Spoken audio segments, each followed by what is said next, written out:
เมื่อวันที่ 23 มิถุนายน 2569 กองบัญชาการกองทัพไทยโดยสถานีวิทยุกระจายเสียง 921 สำนักงานพัฒนาภาค 5 หน่วยบัญชาการทหารพัฒนา ให้การต้อนรับพลเอกรัฐพล ทูปประสม ผู้ทรงคุณวุฒิพิเศษ กองบัญชาการกองทัพไทย ผู้แทนจากสำนักเสนาธิการทหารและคณะ ที่ได้กรุณามาตรวจเยี่ยมการปฏิบัติราชการของสถานีวิทยุกระจายเสียง 921 สำนักงานพัฒนาภาค 5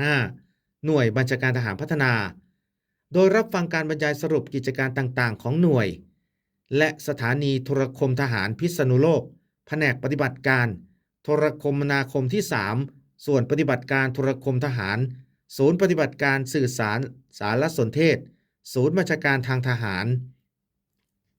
และมอบแนวทางในการปฏิบัติงาน การเข้าเยี่ยมชมห้องออกอากาศส่งกระจายเสียง และได้พบปะเยี่ยมเยือนกำลังพล เพื่อเป็นขวัญกำลังใจในการปฏิบัติงานต่อไป ณ สถานีวิทยุกระจายเสียง 921 สำนักงานพัฒนาภาค 5 หน่วยบัญชาการทหารพัฒนา ตำบลนาแซง อำเภอหลมเก่า จังหวัดเพชรบูรณ์ ผมจ่าสิบเอกพัฒนพงษ์บัวงาม รายงานครับ